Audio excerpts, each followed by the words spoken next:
Okay, is everyone muted? All right. So let's get started. Good evening, everyone, and welcome to another interesting discussion at the Silver Surfers Club. Today's session, I'm excited to share, is the first of many talks and treats that we have planned as a collaboration with Nutrition Nectar Talks and Treats by Sheela Krishnaswamy under the banner of nutrition. So nutrition is a vast topic, and I can assure you Sheela has some absolutely interesting thoughts and ideas up her sleeve for our upcoming talks that will be held once a month at the Silver Surfers Club, moderated by her and in conversation with some of the best specialists in the industry. Today's topic, and Dr. Prasan should correct me if I'm wrong, is dates back to over 5,000 years and found its roots in India, Ayurveda. Busting myths and applying it to lead a healthy life as we age is the topic of the day. And Dr. Prasan, who is the medical director of the Institute of Ayurveda and Integrative Medicine, has made time to join us today. So welcome, doctor. You've already received a warm, noisy, slightly chaotic welcome from all of us. This is a formal one to you. A little introduction about Dr. Shankar. He is an Ayurveda physician working in the geriatric unit at the Institute of Ayurveda and Integrative Medicine. He treats various neurological and neurodegenerative disorders like strokes and Parkinson's, arthritis spectrum disorders, supportive and complementary cancer care, supportive cardiac care, and other age-related problems.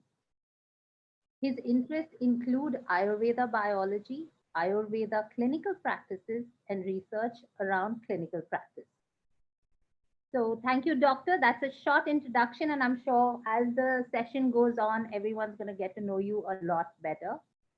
Moderating today's session is none other than our very own Silver Surfer member, Sheela Krishnaswamy. We all know her, but guys, you don't know her. I assure you. Sheela is a registered dietitian with 38 years of professional experience in the clinical, corporate, and communication spaces pan India. She was trained in India and overseas. She is active in national and international dietetic associations and has held leadership positions in both. She has had a media presence as well for the last 25 years. So a lot of y'all would have seen her articles or read about Sheela often. Formerly a successful nutrition entrepreneur, an editor, a public speaker, and a blogger, currently she is a nutrition and wellness consultant and works independently as an advisor, a writer, an anchor, a corporate trainer, and a counselor. My gosh, Sheela, you wear too many hats. Now, and the latest addition is her own YouTube channel called Nutrition Nectar, where she hosts programs on food, nutrition, and health to increase awareness. Sheela, it is such an honor to have launched this concept, and I'm stealing your Talks and Treats name. I love it. With the Silver Surfers concept that we're going to be hosting with you on a monthly basis. Thank you so much for doing this with us. And without any further ado, I suggest we begin today. So I'm handing over the reins to you, Sheela. I will unmute you. Can you unmute yourself? Yes, you can. Yes, I did. Over to Thank you so much, Deepthi. Nutrition Nectar and is really delighted to partner with Silver Surfers in bringing a series of talks related to health and wellness and nutrition and whatever. The very first in this series, a collaborative series is Dr. Prasan Shankar's talk today. And thank you all for being here. And a huge thank you to Dr. Prasan Shankar for very quickly agreeing and accepting the invitation. And he also specializes in geriatrics. So I felt that he is the ideal person to address all of us today. So thank you so much for being here. I'm going to quickly share a disclaimer slide, which I always do when I start my Nutrition Nectar programs. Are you able to view the slide? Not yet. Yes, now we can. Okay, you can, right? All right. So the disclaimer is, oops, it went away. Yeah, the views expressed in this program are for information only, with no intent to harm or offend any individual, group, company, institution, or organization. Kindly seek a physician's help if you have a medical problem, and please consult a qualified dietitian for personalized diet plans. So this is something I share every time before we begin the conversation. So now to move on to the actual program, I'm going to start by asking Dr. Prasan a few questions, which he will answer with the help of his slides. And after the discussion between Dr. Prasan Shankar and me, then we will move to the Q&A section where the platform is all yours to ask questions, and he will answer all of them, and very patiently, I must say. So Prasan, the first question to you is, there's been a surge towards Ayurvedic remedies and treatment, especially during COVID times. Ayush, Kada drink, turmeric milk are some of the buzzwords that have made the rounds in 2020 and continue to make the rounds in 2021. What are your thoughts on this? All right. Okay. So first of all, yeah, thank you to Silver Surfers and Nutrition Nectars for having given and invited us. So very happy to be here, and I love taking care of the elderly. So I can see the vibrant group that you have here. So so to answer the question, very importantly, like you asked, there has been a surge of a lot of information in this context of Ayurveda. Now, what is the aim of Ayurveda? The aim of Ayurveda, it is stated, is swasthasya swasthya rakshanam aturasya vikara prashamanam cha, which is that you need to, the first and foremost goal is to maintain the health. And one of the most important prerequisites for sort of dealing with the disease is also to have good health. So if your immune system is good, your health is good, then you probably can deal with diseases better, right? Just 1 minute.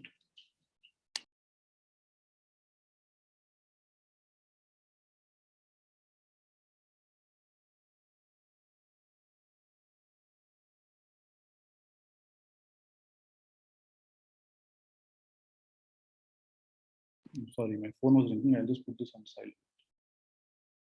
Right. So one of the most important prerequisites is to have a good immune system and have a good status of health, because then you can deal with disease better. And so in this context of maintaining your health, what is it that one can do? So the immune system, for instance, let us take the example of the immune system. The immune system is a complex system, and we have the innate immune system. We also have something called the adaptive immune system. The innate immune system has various components to it, and we call one of the components of this as the barrier response. So, for example, the skin is an important barrier, and it prevents infections from getting inside. The nose and the mouth are important barriers, right? So now one is, for example, in the context of COVID, you can wear a mask and sort of prevent infection from entering. Now, what else can you do to improve this barrier is something that Ayurveda can help with. For example, we have been advocating nasal oil applications. Some of you may have heard of this. And more and more studies are showing, for example, when you apply oil into your nostrils, when you smear oil into your nostrils, it creates a sort of layer in the nostril. And this layer helps to sort of prevent infection from entering the nostrils. It dents the spike proteins of viruses, and therefore sort of reduces the load of virus that is entering your nostrils and thereby entering your immune system and invading your immune system. So you are strengthening this barrier by applying nasal application of oil. Similarly, oil pooling, it's an age-old practice of oil pooling, where when you pool or when you swish oil in your mouth, you can again sort of strengthen the mucosa, prevent entry of infection into the oral cavity, and thereby again reduce the possibility of contracting infection. Because the intensity of infection is directly proportional to the load of infection or load of virus or bacteria that you're exposed to. And by putting a mask and additionally applying oil, you're trying to enhance and reduce that ability. And there are more and more studies showing how the local immune system is sort of strengthened by these practices. So this is one simple example how these practices can be useful in a public health context. Similarly, the internal response or the adaptive immune response can be strengthened by various methods, right? So good eating good food is extremely important. Sleeping well is extremely important. Also herbs, the herb that you see in front of you right now, I don't know if you can see the screen, but this is just outside of my window. And this plant is called Tinnosphora cardifolia or guduchi. It is a very important plant in the context of immunity. It is used in prevention as well as disease management, and especially in the context of COVID, right? So when you take herbs like these internally for a duration of time, it helps to strengthen what they call the adaptive immune response. And therefore, what I would say to Sheila's question is that I think done carefully, taking good advice from a Vaidya could definitely enhance your health, and therefore, sort of contribute to your remaining healthy and prevent disease from happening. Thank you, Prasan. That was a very nice example that you gave.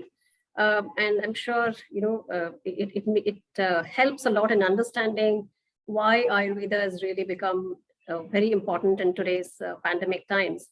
Would you be able to give us a brief history of Ayurveda, because it's an ancient science, and some of us wonder if it can still be applied for modern day lifestyle and environment. Right. So, as you are aware, it is like Deepti mentioned, it is a science which is over 5,000 years old. Now, we refer to Ayurveda as something called a codified system of medicine, because there are texts and there is documentation for this system of medicine. And the earliest texts of Ayurveda date back to about 1500 BC. So the Charak Samhita, which is one of the foundational texts of Ayurveda, the Shushrut Samhita, the Ashtang Hridayam, these are three important foundational texts of Ayurveda. All of them date back somewhere between 1500 BC to there are many other texts that came about. So there are over 40-50 textbooks which were written, and so we have them ranging between 1500 BC to 1900 AD, and there are many other manuscripts that remain to be translated. There are over 100,000 manuscripts in this context, right? So the information that is covered in these texts of Ayurveda range from, of course, human health and how do we improve human health and maintain human health and sort of treat diseases. It also covers aspects of animal health called Pashu Ayurveda, and it also covers components of plant health called Vriksha Ayurveda, right? So it covers all of these three, and today referred to as One Health in some sense. So to get into a little more detail, Ayurveda spread from India to various Asian countries. It spread to Nepal, Thailand, China, Tibet, Nepal, Sri Lanka, Mongolia, Burma, Vietnam, Japan. So you see similar traditions, the same principles being used in China, in Thailand, in Bhutan, but the application may be different based upon the local flora, fauna, and practices that have evolved over the centuries. But the tradition and the principles, importantly, remain the same, right? And we also see, for example, there is indication and there's information of its spread also to the West. For example, in 522 BC, Darius and Cyrus, sort of the Academian Empire spread from Greece to Sindh, and there are references to show how Ayurvedic physicians were taken from here to Greece. And Alexander, of course, we know, invaded India and took the physicians from India. And the humoral theory was, the theory of the three humors was the only theory of medicine that existed up until the 18th century, which is very similar to the theories of the three doshas in Ayurveda. And so therefore there is this relationship that exists. And of course, there is also very, very much a similarity in Arabic traditions, which is again something that came from Galen, from the Roman Empire to the Middle Eastern Empire. A lot of the texts were written in Arabic. So you can see that there has been influence of the system of Ayurveda in various parts of the world. And plastic surgery, for example, is one of the most classic examples where the tradition of plastic surgery that was postulated by Shushruth and practiced by Shushruth was so brilliant that it is still used today. He used the nasal flap to build the nose, and even today it's the same technique that is being used. Right, and to come to relevance of Ayurveda, I think it is still, we can see its practice unknowingly. We see it being practiced in homes, in different cultures and communities, and these photos are just examples. So the first photo is of what we call Ati Amavasya Kashayam. This is a practice in the Konkan belt where during the start of the monsoon, people are given this decoction, and it is to prevent what they call the malarial fevers and other kinds of fevers that are endemic to that area, and this has been there for centuries. Similarly, the practice of in Kerala, if any of you from Kerala, they during this Shravan Mass, they have this Karkataka Kanji, and they generally avoid eating anything complex because this season is prone to diseases, and it also gives the body to sort of time to recoup and heal. And so they stick to a very simple and basic diet, which is processed with herbs.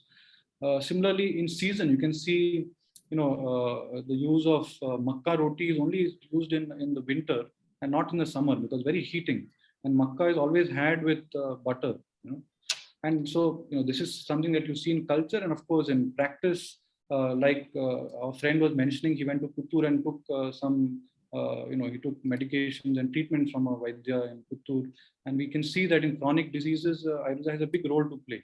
70% of the population in India seek pluralistic choices. They go to different systems of medicine for their problems, and Ayurveda is the most important system in India, at least, apart from mainstream allopathic medications.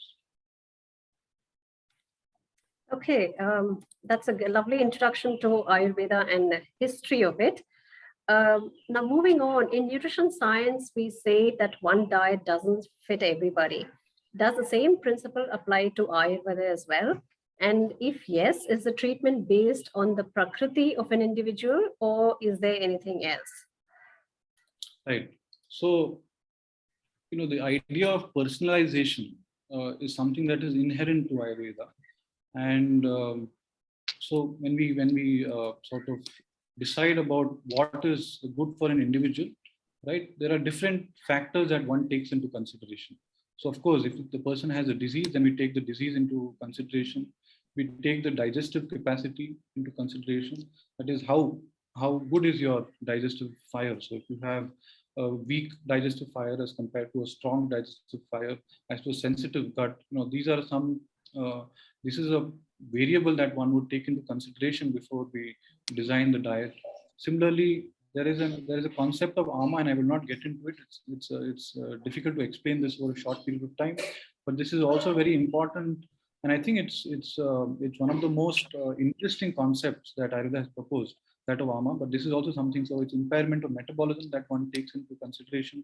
Habituation, that is what your habits are, is also very important because you're brought up in a certain style and you are used to a certain diet pattern, and so that is also an important component that one would take into consideration. So if you're a South Indian, or come from Andhra Pradesh, or you come from Kerala, or you come from Bihar, or you come from Assam, or you come from Gujarat, your diet and cultures are very different, and therefore one needs to take that into consideration before you sort of choose your diet. Age, of course, is important. Children and infants are treated differently from middle-aged people, from older people. So diet choices can differ based on your age, of course. Season again is important because as we saw just now, makka roti is something that is traditionally eaten in the winter and not in the summer, and so on. So season is again a very important sort of variable that one takes into consideration. And finally, Prakriti, which Sheela talked about. So in a state of health, Prakriti is the constitution of an individual. And we call this Prakriti as the psycho-physical sort of constitution of an individual. This constitution gives a Vaidya a sort of understanding of individual's traits. So it gives you understanding of his mental traits as well as physical traits, right? And so we can classify population to different Prakriti types. And there may be a Vata Prakriti individual, there may be a Pitta Prakriti individual, there may be a Kapha Prakriti individual. And there may be combinations of these prakritis. There may be people who have vata, pitta, pitta, kapha, kapha, vata. So I know these terms are alien to most of you, and so I will not trouble you with these terms right now. But the idea is that when we understand you understand your own nature, and you understand how your mental setup is and how your physical setup is, you can make choices better. And Ayurveda has pioneered in this method of giving advice based on the Prakriti, and so that again can definitely help you make better food choices, better lifestyle choices, and ensure that in the long run your health remains better. Yeah. So as Uma Pai just mentioned on the chat, that's why it's important to consult an expert or an Ayurvedic physician in order to get a personalized, plan for medicines or for diet, right? Sure. Yeah. Moving on to the next question. In ancient times, the quality of ingredients and Ayurvedic medicines were high with no or very little impurities and adulteration. Has the quality of Ayurvedic medicines changed over time? Because we realize that the ingredients are not as pure as now as they used to be many decades ago. So to answer that question, I would say many things have changed. The world has changed in many ways over the last so many years. And while earlier vegetables were local, today things are global, right? You have lettuce, we have broccoli, we have pak choy, we have so many exotic vegetables that come to India or go abroad, get exported from here. We have fruits like mangosteen, we have rambutan, we have dragon fruit, we have apples coming from New Zealand, we have muskmelons coming from the Middle East, and so on. So we have everything has changed so much, right? So also the practice of Ayurveda has changed. Historically, the practice was what we could refer to as a cottage sort of industry scale. It was home-based practices. It was local more so, and we would use the local flora and fauna to make these medications and give it locally. And so it was, like I told you, it is very personalized, inherently very personalized, because the patient would visit the Vaidya and the Vaidya would examine the person, and then he would have his stock of raw materials and fresh materials, and he would see what is appropriate for this person, and he would make the combination sort of tailored to that individual right there and then and give it to the person. Or sometimes he would say, give me a couple of days, I would like to prepare this for you, and this would be prepared for that individual and then given. In the about 100 years ago, some of you may be aware, Dr. Warrior, the Kotikal Ayurveda Shala and Kotikal in Kerala, sort of pioneered, and they created a whole revolution, which is still now evolving today. And this revolution was that he said that, so there are about 100,000 formulations in Ayurveda, and he sort of shortlisted about 500-600 of these important formulations, and he productized them. So he took the various product forms and he productized these formulations. And after productizing them, of course, so he had to mass produce these formulations, and it became pan-India. So from local, it became more accessible to people across India and the globe today, and therefore made it easy. So everybody could get access to these formulations. And we see the outcomes today. Even today, we can see the outcomes that patients get. So I think what is important is the text of Ayurveda have mentioned in a lot of detail about collection of medicinal plants, when to collect it, what season is good. For example, turmeric, for instance, one of the Sanskrit names for turmeric is Nisha. That is, it is to be collected at night. And when you collect it at night as compared to day, you find a lot of difference in the constituents in turmeric as compared to collecting it at day. Similarly, if you collect it when it's tender as compared to extremely mature, there's again a difference. So subtle details of this kind have been described. So as long as collection practices are good, storage practices are good, and we adhere to WHO standards of manufacturing, GMP manufacturing method practices, I think we are good. I would put it like that. Okay, so we are safe after all, even though the ingredients and the methods have changed. That's good to know. Moving on, there's a fear of using Ayurveda medicines due to the presence of heavy metals, and I think this made some news headlines some time back. Can you please allay these concerns? Right. So that's a it's a difficult question to answer in a sense, but it's not just in India. I think globally there is a lot of concern about Ayurveda medication. Papers come out on and off talking about the ill effects of metals and so on. But I would say, maybe Sheela herself can talk to us about sometime about micronutrients and the importance of these in the body. And for example, zinc today is something that's being prescribed over the counter for COVID disease, right? Everybody is giving you have this prescription of zinc that you get. Gold has been traditionally used in the management of rheumatoid arthritis. You can see the textbooks of pharmacology and see that gold has been used in practice. Similarly, platinum compounds are used in the management of cancer. Calcium compounds are used for management of osteoarthritis. Sulfur drugs have revolutionized infection care in the early 1900s, where we were able to treat infectious diseases with the use of sulfur drugs. Right? So this is just to make the point that minerals are not something that are new. The body requires minerals of different kinds, and so that's one point that I would like to make. The second thing is, in Ayurveda and the traditions of Ayurveda, there was a school of medicine called the Agnivesha Sampradaya. There was also the Dhanvantari Sampradaya, the school of surgery. And further, there was also this Agastya Sampradaya, which is a very important school, which was a school of alchemy. And they really sort of specialized in the art of alchemy. And how do we sort of use flora, fauna, in this context, metals and minerals in disease healthcare and management of diseases. And in this, of course, mercury was one important metal that was used for management of diseases. So I'll just take the example of mercury itself. While others are also used, so there's description of calcium, there's description of gold, there's description of silver, there's description of copper, zinc, mica, and so on. So all of these are used in clinical practice.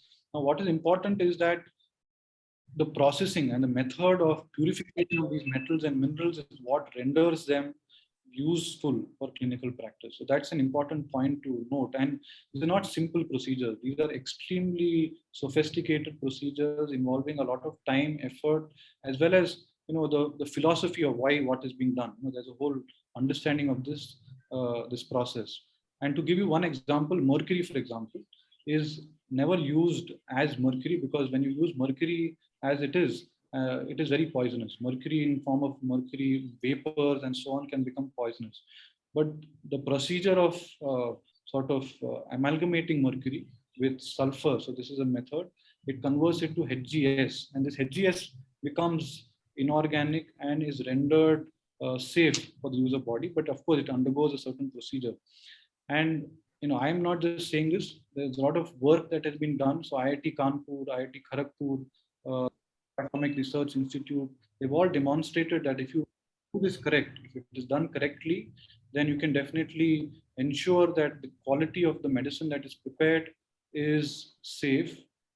And there's also nanoscience that is involved. So the particles that are produced by the end of this procedure, it's an extremely elaborate procedure, is a size of about 20 nanometers to 50 nanometers. And again, can be taken internally and is excreted very easily. Further, I would say that these medications are used extremely judiciously, and in complex conditions like cancer, neurological conditions, incurable diseases, and so on, these medications can have a role. So it has to be used with extreme care, judiciously, by somebody who knows how to use it, and most importantly, that it is sourced from a manufacturing unit which follows all these guidelines and practices. So that's what I would say. It's quite a relief to know that the metals are not unsafe after all. Moving on to the next question, ghee has been a contentious topic for many years. For a long time, there were differences of opinion between allopathy and Ayurveda practitioners about the intake of ghee, although I think Ayurveda has been very consistent in prescribing ghee for its patients. Where does it stand in Ayurvedic science? Can you throw some light on that, please? Yeah, all right. So ghee, of course, yes, like you said, it has been hitting the news line just like metals and minerals have. And So, Ayurveda describes 4 types of fat.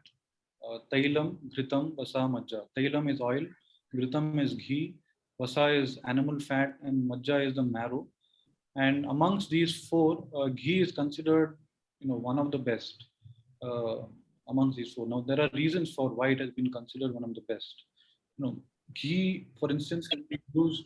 It's an extremely good vehicle. Ghee, you can mix into ghee many things, and it helps to deliver that into the human body. And I'll explain to you how that is. Additionally, it is used for children. It's very useful for children. It is useful in middle age. It is useful in adults, in aging population. It is also useful in pregnancy. Um, when ghee is processed with herbs, you can make medicated ghee. When you process ghee with herbs, then the fat soluble components of these herbs are sort of imbibed by the ghee, and delivery of that material into the human body becomes much easier, especially the brain, because the brain, the blood brain barrier is not easy to cross, and lipid material is the one of the only ways in which we can deliver medications to the brain. And when you process herbs into ghee, for example, Brahmi, when processed with ghee, uh, helps in enhancing cognition, and it's a nootropic, and it's better sort of delivered to the brain than just giving Brahmi itself. And we are doing studies currently right now. We just, it's a public health study we are doing in Bangalore, where we have been giving ghee to elderly population who have what we call borderline cognitive decline, and have been observing interesting outcomes. And the same when administered in lower animals, so for example, in worm models or in models of mice and so on, have shown how they sort of increase the neuronal activity and regeneration of nerves in the brain. So it has preclinical evidence. It also has clinical evidence to show how ghee can be useful. Secondly, the other important thing is that the way in which we process the ghee, that's also important, and where we source it from, that's also an important component to take into consideration. And when ghee is processed in the traditional way, where we convert from milk to curd, from curd to butter, from butter to ghee, then we see that that process of fermentation brings about certain changes in the ghee, and we see that though it is saturated, it has short chain fatty acids. And again, I think Sheela is much more, she can explain this better, but it has short chain fatty acid, it has fat soluble vitamins, A, D, E, K, it has conjugated linolenic acid. And of course, it's useful for the heart, it's useful for the brain, it's useful for the eyes. We use it in cancer management and so on. So, it's a fantastic thing, but of course has to be used judiciously, with care, and carefully. So one should not overindulge in anything. I mean, that's the general rule. Follow the middle path. Yeah. Right. That's wonderful, and I'm sure all of us are going to add a spoon of ghee to our dinner today and continue to do so. Thank you for that. Can you throw some light on Viruddha Ahara along with a few examples, please? Because there is a lot of misconceptions about combining foods. Right. So this is again a topic which is still in the frontiers of research. People are still trying to understand what we mean by combinations, so food pairing, food combinations, and what kind of impact that these may have on the human body is something that is still being studied. So questions like can you have an sorry to interrupt, Prasan, there is some echo from coming. I don't know why. Can you hear me now? There's some disturbance on the call for some reason. Can you hear me clearly? Yes, Deepti, yours is very clear. Okay, now I think it's fine. There was just some Is disturbance. it okay right now? Yes, now it's fine. Thank you. All right. Okay. So, food pairing is an important sort of concept, and the Viruddha Ahara, by definition, refers to incompatibility to food. Of course, the topic is a lot wider than just food, but let's restrict it to food right now. And it talks about our foods, one food compatible with another food, or processing methods sort of compatible, and so on. So just to give you a few examples, can we have a pomegranate milkshake on a regular basis? Is a question that I can ask. Similarly, can we have a sort of can we bake honey? Is it a good idea to bake honey on a regular basis? Is it okay to heat curd regularly? Right. So these are some of the questions that we can, and there are many other examples. But just to sort of, and to give you the other side, for example, peanut and jaggery is a combination that is very commonly had, right? And this combination, so there is a science and logic to it in the context of Ayurveda. So peanut is Vata Pitta Kara, whereas jaggery is the opposite. And therefore, when you pair these together, they sort of nullify each other and are okay to have. Similarly, milk and curd, milk and mango is an okay combination, especially sweet, is an okay combination to have during that season, right? But may not be the same with pomegranate, which are more sour in nature and so on. Now, why is it that they say this is a question that can be answered through the logic of Ayurveda, and that is more difficult to explain today. So we'll use the logic of biomedicine and research just to explain one example. So, for example, honey. Heating honey is something that is generally advised as a no-no in the text of Ayurveda. In fact, one can't point out exactly what the deleterious effects are until you observe them. But so research has shown today that when you heat honey, it sort of reduces specific gravity of honey. It reduces the ash value, reduces the pH of honey, increases browning. It reduces the antioxidant activity of honey, which is originally present with honey, and also increases something called HMF in honey, which is again deleterious. And so it has been, so therefore we can justify that heating honey on a regular basis is not a good idea. So when people say have honey with hot water, boiling hot water, not a good idea. People do this for weight loss, and it's not the best thing to do. You can have it with lukewarm water is fine, but do not all the time, have it with boiling hot water, not the best thing to do. Similarly, when we take curd and heat curd, curd also loses its probiotic properties, and therefore, you can see, there are specific methods of doing that. So when we make curry, for example, and so on, there's a specific recipe for that. But if you go to Kerala, oftentimes they normally just give it a sort of seasoning. They just give it a seasoning, and then they use the curd in dietary in food. And it's not common to heat curd, regularly. So food pairing business is something that is, it's under study and is important to look at, because for example, in modern medicine, we understand that garlic and warfarin, for example, or blood thinning agents can interact. Similarly, if you have medication with tea versus hot water versus grape juice versus coconut water, the kind of effect it has on absorption and assimilation can be different. So we understand that there is this interaction that exists. There is food interaction, there's food drug interactions, but it is still in its nascency, its understanding. But Ayurveda has a whole chapter that is dedicated to this idea of food pairing, and it's an interesting concept. And I think some of the advice can definitely be taken into consideration and researched, in future.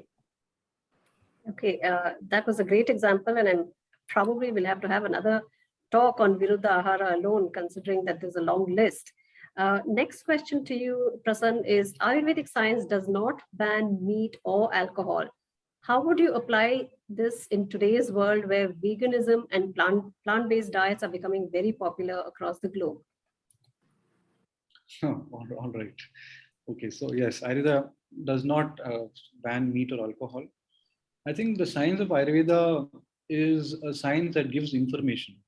It has a lot of information. Like I told you, there are over 100,000 manuscripts in Ayurveda. And so it gives you information about various life forms. It gives you information about plants, of course. It gives you information about animals. It gives you information about aquatics, and so on. So it gives you a whole lot of information also about different food types, maybe grains, maybe cereals, maybe pulses. So there are, numerous chapters that have been dedicated to the understanding and properties of foods of different kinds. So, you may find information about fish and the various kinds of fish that are available and what the properties of these fish are. The scaled fish versus non-scaled fish versus sea fish versus river fish and so on. So there's so much of information that has been given in these texts. You can see that these people so many years ago had a lot of observation that they have done and documented these observations. Good for us because we have access to these books. While in contrast to veganism, so veganism is an ideology where we do not sort of um, touch meat, milk products, anything to do with animals. Is sort of it's a religion in itself.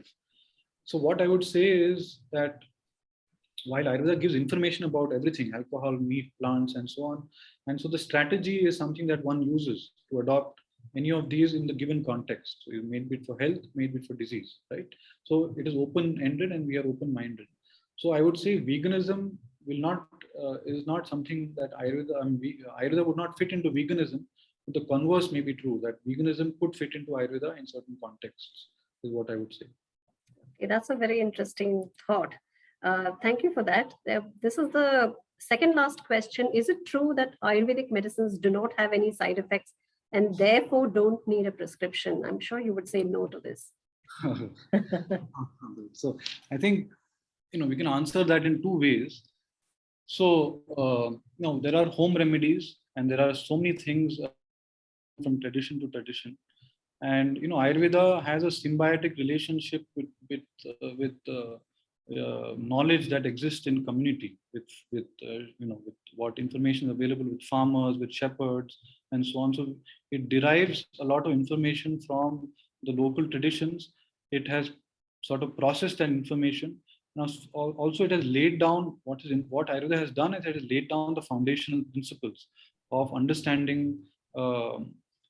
What is how it works, the what, how, and why of plants, animals, and so on. And so it is able to sort of incorporate information that is being, and so things that are being practiced, because many things are in practice which can be seen in observation, and so it gives a theory to that practice. And so over the centuries, this interaction between the scholars and people who are practicing, and also folk traditions, has led to the growth and evolution of Ayurveda over the period of so many years. So, so home remedies and what your grandmother may give you is something that is also in a way Ayurveda. And so, that is something that is anyway being given. So this is referred to as what we call the fourth tier for health. There's primary healthcare, there's secondary healthcare, there's tertiary healthcare, but there's also primary health in your hands, right? You give buttermilk if you have loose stools, or in southern tradition they give the flower of neem, which is known to people, and they give this internally. Or there's so many traditions. I mean, all of you can educate us. There may be things I don't know and you may know, something in Goa, something in Kerala, and so on, right? So this is something in practice, and so I would not interfere with that. But moment it comes to prescriptions and taking medication, is always wise to take advice from a qualified Ayurvedic practitioner, because anything that has an effect also has a side effect. So it's better to therefore take advice. Yeah, that's very well said. Anything that has an effect also has a side effect, which brings me to my last question. In day-to-day life, what are the simple Ayurvedic practices that one can apply for better health, especially in the senior years? Right. All right. So, see, as the concept of aging, we should start taking seriously from middle age. So that's the general advice that has been given. So Purve Vayasi Madhyeva Prayuktasya Rasayanam. You say Purve Vayasi Madhya. Madhya Vayas, that is middle age, is when you should start preparing for older age. It's so the similes that have been given is that as we age, it is like a old house, that starts crumbling because the cement is weak and so on. So it's better to start preparing for this at a much younger age. And so what does one do in terms of preparation in younger age is the question that can be asked, because it's no point starting at 80 when, of course, it's useful to start things, but it's also good to start early, is what I would suggest. A. B. So what is it that you can start early? I think it's, all this, it's all basics, eat healthy, exercise well, because we take all of this for granted. We take sleep for granted. So there are three important pillars of health. That is called the Trayopastambhas: Ahara, Nidra, Brahmacharyam. Ahara is food, having good nutrition and diet, extremely important, and no better than Sheela to explain to you what is the importance of diet. Exercise, again, extremely important. We take it for granted that, I'll start tomorrow, but it's extremely important. And there are elderly people here. I think they should advise us, because they have lived through the life and they would know a lot more than many others. But exercise is extremely important. Now, the other thing that I would like to point out is, as we age, we can give the simile of a old car. An old car, as it ages, starts rusting. So if you just let it be like that, it will rust. It becomes more creaky, more difficult to sort of start the engine, and everything starts collapsing. While you service it on a regular basis, if you service this vehicle on regularly, then its maintenance is better. It can run more easily, and so on. Now, this same concept of servicing the vehicle is something that Ayurveda sort of advocates. It talks about the panchakarmas, which are something that one undergoes on a seasonal basis, on a yearly basis, to service this human body. And I don't think any other system of medicine talks about servicing this body, because it's very ingenious. Look at it and think about it. It's extremely ingenious in itself to talk about servicing this human body, because as we age, that the hair becomes gray, your vision becomes weaker, hearing becomes more impaired, joints become more creaky, spine issues, you may have memory issues. So there is what we call an ensuing degeneration that starts occurring in different aspects. What is physically observable is something that you can see, but the same happens internally. Your arteries become harder, and so on. So you in Ayurvedic context, this is called Vata Prakopa. There's increase of Vata in the system. And to alleviate Vatam, we have to start adopting measures to alleviate Vatam. And these measures are called Snehanam. So these are called, so for example, oil is something that alleviates Vatam, and therefore oil pooling, regular oil pooling, which helps improve gum health, teeth health, oral health in general, nasal oil application on a regular basis, head oil massage, foot oil massage, abhyangam, that is full body massages, warm steam, and so on, rectal enemas with oil. So these are all methods of oiling the system, greasing the system to maintain health. And people in Kerala, in Karnataka, in different parts have been doing this for centuries, and you can see that their body remains good as it ages, because you practice these religiously. So that I would say, if you were to adopt good practices in aging, one would be something in what you can do at home is good food, exercise, of course. In your diet, start increasing nuts, badam, different kinds of nuts in your diet is important. Milk, if you have milk, then if you have good access to milk would be something that would be useful. Ghee, like we mentioned, is useful in moderation, because it's good for the brain, helps improve cognition, as well as good for the body in general. So ghee is something that would be advocated. General oil massage, so applying oil on your body, would be something that you should adopt on a daily basis. Just like you brush your teeth, it would be good to apply oil on the scalp, on the soles of the feet, and the joints, because it helps to sort of keep them fit and healthy, right? So these are the simple things that I would advocate. In addition to this, there are herbs, etc. But I would, these herbs and things are better to take with advice from a qualified physician. And if it's feasible, and yearly take a sort of servicing. That's something that I would definitely advise, and that would help you, right? So. Okay, on that servicing note, we come to the end of our discussion. We will open it up to the audience questions now. There are plenty of questions in the chat box. Could you please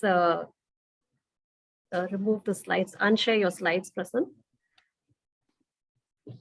Okay, thank you so much once again for that excellent thoughts and excellent explanation on all these questions and the traditions of Ayurveda.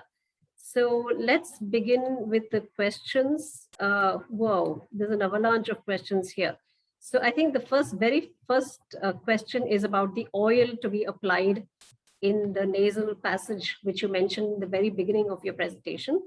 What is the type of oil to apply? A lot of people have asked that. So, in our campus, myself, I've been applying oil daily over the last year or so. And more I read about it, more convinced I was, and I've been applying every day. I apply a little bit of oil. I apply typically sesame oil or coconut oil. And just to give you one more example, some days back, a friend sent me a message from the United States, and the message said that post-vaccination, they are advising a supplementary oil, nasal oil applicant, to strengthen and protect the nasal mucosa. And so this got me thinking. I said that, this is something that's already been in practice here for so many centuries, and this is something being proposed here, and there's a whole paper written on the subject. So, but keeping that aside, I would say, traditionally in the South, the coconut oil as well as sesame oil, both of these are good. And these oils have, acid components to it. So sesame oil has, I think, linolenic acid or arachidonic acid, I think one of these. So coconut oils, both these acids are useful to sort of prevent bacteria and viruses from entering. And therefore, you can regularly smear oil in your nostrils. The only rule is to avoid smearing the oil if you have a cold or cough. So it can aggravate it. So as long as you are healthy, you can definitely start applying oil, or you can put 2 drops. You have a dropper, you can put 2 drops of oil in your nostrils. Right? Coconut and sesame oil are the most easily accessible oils. And there are, of course, medicated oils, which I would not advise right now. These are something that's accessible at home. Okay, and there are also questions about cold pressed coconut oils. Does it have to be cold pressed, or can it be just regular coconut oil, that is edible coconut oil, right? Not the... Yeah, it's edible coconut oil. And edible coconut. I guess, or maybe cold pressed may be better, right? I mean, you may be better to answer that in terms of its constituents, but I think cold press would be a better choice, obviously. Okay. And is it the same oil that you would advocate for the oil pooling therapy also? Yes, the same oil. Because you see, the nasal and the oral mucosa are interconnected. They're not separate. They're the same. And so it's the same effect that they have on both. Okay, wonderful. So yes, there are a lot of questions about cold pressed coconut oil, which is great. And someone says, Saroj has said that she also uses it for cooking. So I suppose that also is allowed in Ayurveda. Absolutely, yeah. Okay, all right. There's a question from Uma asking about using coconut oil, using curcumin, I think. I don't know if she means turmeric or curcumin after chemotherapy. Is that suggested in Ayurveda? Yeah, so as a chemo adjuvant and post chemotherapy, I mean, it depends on why we are using it and for what condition. But curcumin has been probably the most studied, turmeric is probably the most studied ingredient for cancer in modern medicine, and I think it's pretty okay to have curcumin in diet. But you can, there's also information suggesting that good curcumin having in your diet itself is good. So you should ensure that you're having good curcumin in your diet. I mean, good turmeric rather in your diet. So in your sambar and dal and things like that, in your vegetables, use a copious amount of good turmeric. Okay, Rajiv Bhatia has asked you, can mouth burning syndrome and oral lichen planus be treated by Ayurveda? Yeah, so these are specific questions about health conditions, but yes, lichen planus is a precursor to cancers, and therefore definitely we can play a role and help. Also, when you have mucositis or ulceration in the mouth, definitely something can be advised. Definitely. Right. Saroj has another question. She says, when we were young, we had not heard so much about, so many varieties of millets. But today, these days, all are so much into organic and adding millets in the diets. What's your advice on this? Right. So, there are, of course, the millet has become a huge thing today. And so my advice from the Ayurvedic perspective, like I told you, it gives you information.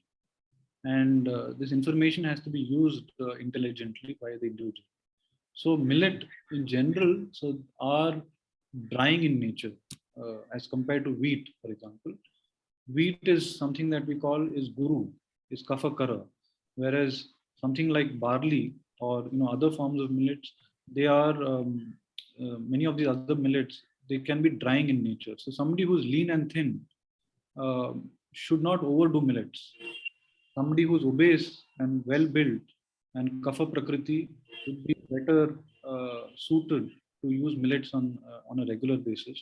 So one should mix and match the use of millets and other kinds of grain based on the situation that the given situation is what I would say. Don't overdo millets if you are lean and thin and have degenerative diseases, because that will aggravate that problem. Right. So what you're saying is it's better to get our Prakritis analyzed first before we jump into any kind of diets or overusing any food items, right? Okay, thank you for that. Vandita Rao wants to know, when is turmeric collection more beneficial? Is it in the morning or at night? So the lab studies have shown it's better to collect at night, and that's when it has a lot more curcumin in it as compared to in the daytime. All right. There's another question. After chemotherapy, generally there are mouth sores and it's difficult to swallow, and there is nausea. I think that's the question. So is there any safe preparation in Ayurveda? Yeah, absolutely. I mean, that's a good question. And so what you need to understand is chemotherapy induced ulceration is a systemic process, because it's not ulceration that's just coming up because of because we have infused chemotherapy into the body, that it systemically destroys mucosal cells. So oral therapies have limitations, but definitely are helpful. So that's the first thing I would say. So there are oral gargles that are available. Typically in modern medicine settings and allopathic hospital settings, one would use povidone iodine. People use hydrogen peroxide. People use simple saline. So there are many things to try out.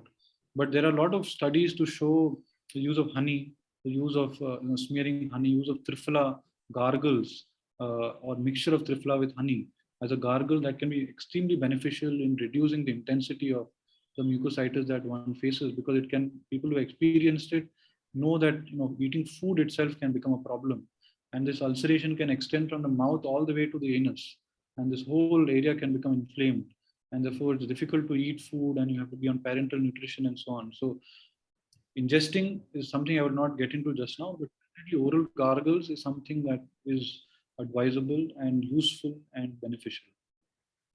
Okay, there's another question from Uma Pai. She asks if she says she has Brahmi sticks, and can she use them in ghee? Yeah, Brahmi sticks. I mean, I don't know what sticks. How do you get Brahmi sticks? Because Brahmi is it's a herb which is grown on the ground, and it typically does not have anything that is twig-like. So I'm not sure if you have Brahmi. It's unlikely that it is Brahmi. So, okay.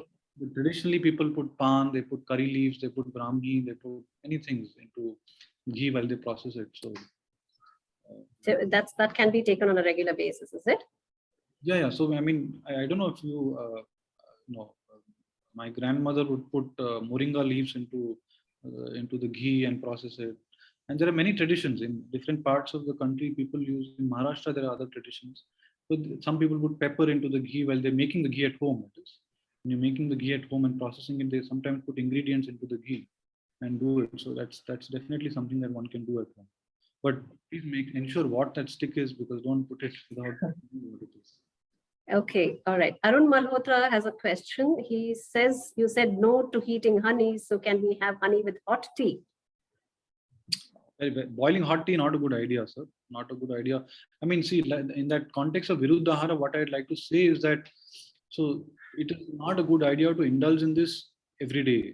There may be occasions where, these rules can be broken, especially in a healthy individual. But vulnerable people who have disease, who are sick and more prone to changes, should be careful. And so once in a way is okay, but traditionally hot material and ghee do not go together. So should be careful with that. Okay, there are a couple of questions on what is suitable for diabetics. It's probably going to be very individualized and tailor-made, but would you like to answer that question in a couple of sentences maybe? Yeah, I mean, yeah, that's right. So it's very specific, because diabetes, there's so many things that get into sort of advice in diabetes. It could be your genetics, it could be what stage of diabetes you're in, what is the chronicity of diabetes, are you on medication, are you on insulin, are you obese, right? So there are so many specific variables that get into advice of diabetes. Um, what would I say generically is a question. There is one thing that you can take at home very simply. In Gujarat, I remember, there's and also this is a sort of combination that is advised, is the combination of amla and turmeric. It's called nisha amlaki, and so nisha amlaki, so fresh turmeric and fresh amla juice, or powdered in a ratio of 1:1, which is about 2 grams each, which is about 4 grams, could be taken on a daily basis for all diabetics without any issues. And lab work, etc., has shown that it definitely helps to reduce insulin resistance, glucose uptake by cells, and so on. And it has many other beneficial effects. So turmeric, it's called nisha amlaki. Turmeric and amla as a combination would be something that one can take on a regular basis. Apart from, just to say that it's not just medicine in diabetes, it's exercise and diet and all of this together. Somebody just taking medicines and ignoring exercise would not solve the problem, because I would also like to make a point that while your sugars may be under control and you may only be taking medication, the disease underneath continues to progress, and so that is important to take into consideration. And in which kind of people it progresses and who gets a complication, this is not something that one can predict. But a large group of people will disease continues to progress underlying what you're doing, right? You may get retinopathy, you may get neuropathy, you may get cardiac complications, you may get strokes, you may get other kinds of issues, despite the fact that your sugars are in control. Therefore, it is important to do all of these. It's multifactorial, and there's no one thing for diseases of this kind. Yeah, I think that was very well said. And now, before I go on to the next question, I'm going to ask Deepthi. It is 6:30. Deepthi, can we continue? There are messages. Questions are just pouring in the chat box. So, what do you suggest we do? Well, I leave it to you. I mean, Doctor and Sheela, do you all need to leave? We can give it another 10 minutes and then maybe get the questions in on email and send it to Dr. Prasan. I think we can take 10 minutes and then you can send all of them over email. And yeah, I think okay. All right. Another 10 minutes to go then. Subhashini Subramanian wants to know, what about Chavan Prash? I think that a lot of people will want to know about that. Right. Chavan Prash, right. So Chavan Prash is one of the Rasayana products that has captured attention of people in the market. There are hundreds of such Rasayana products. So Chavan Prash, the main ingredient of Chavan Prash is amla, the Indian gooseberry. That's the foremost ingredient of amla. And the word Chavan, as it says, it is something that had been put forth by Chavan Muni. And in the Charak Samhita, in the first chapter, in one of the stanzas of Charak Samhita, it's called Rasayana Pada. And Rasayana Pada talks about Rasayana Tantram Nama Ayur Medha Balakaram. So it talks about enhancing and improving longevity. So it moves from good health to better health to even better health, right? So it's talking about the idea of improving your health and enhancing your health. And so in that context, Chavan Prash has been explained. So the method of making that Chavan Prash and so on. And Chavan Muni, of course, his story goes that his life and longevity was good, and because of consumption of amla. Amla itself has been, the name of amla in Sanskrit is called Vayastha. Vayastha means something that enhances lifespan. And that's the Sanskrit name of amla. And lots of studies have shown judicious intake of amla helps what they call increase telomere size. The telomeres are an indicator of longevity. And as we age, the size of telomeres reduces, but intake of amla has shown that it enhances the size of telomeres. So amla definitely has the ability to do that. And it has many other properties. It's good for the brain, it's good for the heart, and so on. So, taking of Chavan Prash is therefore good. Of course, you should be non-diabetic, and therefore it's fine. But again, to point out that it's not that silver bullet. You need to still continue good diet, exercise, and all of that, right? So Okay, I don't see a name to this question, but there's only a number. The question is, can you tell us how to do oil pulling? Now, if that's going to be a long answer, perhaps we can take it on email. I can answer it in a minute. So oil pulling, take 3 teaspoons of oil, put it in your warm it up. So make it on a water bath, make it warm, and then you have to, of course, take it in your mouth and swish it around your mouth. Just swish it in the mouth for about 3 minutes, 3 to 5 minutes. It is better to do it after you brush, because it remains in the oral cavity. After 3 to 5 minutes of swishing, then you can spit out the oil and rinse your mouth with warm water. And that's the procedure. Okay, that sounds very, very simple and easy. Thank you. Okay, Uma Pai wants to know, can you name a few doctors in Ayurveda that can be consulted? Now, I'm going to answer this question. Institute of Ayurveda and Integrative Medicine, which is headed by Dr. Prasan Shankar, has a large number of Ayurvedic specialists, all qualified, and a lot of them specialize in various areas of health problems. So all you have to do is just go to Yalanka and go to the institute, and they have a very well very well set up hospital there, and even the Panchakarma treatments are very well done. So just Google them and go there. So anything else you would like to add to that, Prasan? No, I think that's okay. How does roasted garlic help? Indira Krishnaswamy wants to know. So garlic, right? Well, garlic has again many properties, and it's good for the heart. It's the garlic has it's a double-edged sword. One has to be careful in using of garlic, because if you have a sensitive gut, then you should be careful about overuse of garlic. But otherwise, roasted garlic is one form in which one can use garlic. Like I said, it's good for the heart. It's good for clearing channels of the body. The other way of having garlic is having it by processing it with milk, because it's so sharp. It's very pungent. So they often process it with milk. So you crush garlic and boil it with milk, and then you drink that milk. So that's the other way of having garlic. So these are two ways of having garlic, right? Right.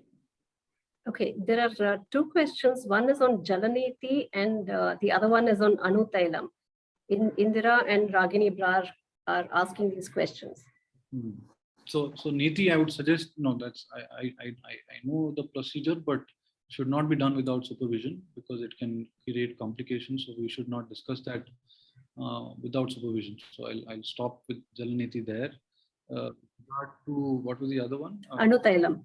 Anutailam. So Anutailam is sesame oil that is processed with about 40 to 50 herbs. And so there's a very elaborate procedure of making Anutailam, and it can be used just like we talked about sesame oil and coconut oil. It can be used on a daily basis. It is advised from birth to death. It can be used on a regular basis to smear 2 drops in each nostril, or smear it in your nostrils. Right? It can be a replacement for sesame or coconut oil. So I didn't like I told you earlier, I didn't tell you the name at that point in time, but since you have asked, that's a product that can be definitely used on a day-to-day basis. Okay, Sushil Kumar Bhasin wants to know, are fresh herbs better than dried herbs? Frankly, it depends. It depends, because there are different dosage forms, right? So there are in the text of Ayurveda, there are 5 different dosage forms that have been explained. One amongst them is Swarasa, that is fresh juices. Kashaya, that is decoctions. Fanta, that are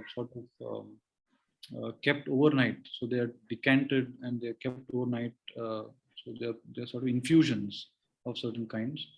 Vatha, so Swarasa, Kalpa, Vatha. And there are vatis, and there are other forms, tablets, there are fermented liquids and so on. So for each sort of formulation and dosage form, different kinds of material has to be, raw material has to be used. Some of them are dried, some of them are fresh. So both have their place, right? So fresh, of course, has an advantage that it is has a lot more active components in it. And as it ages, everything has a shelf life.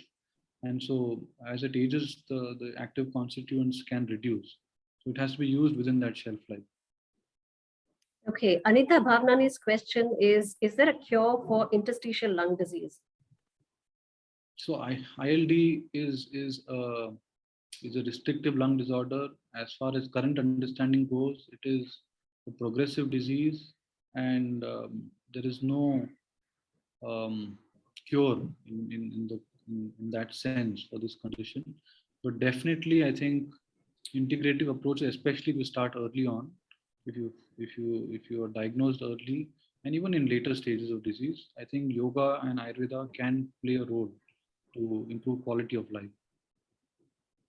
Okay. I think just 2 or 3 questions I will take, then we will stop after that.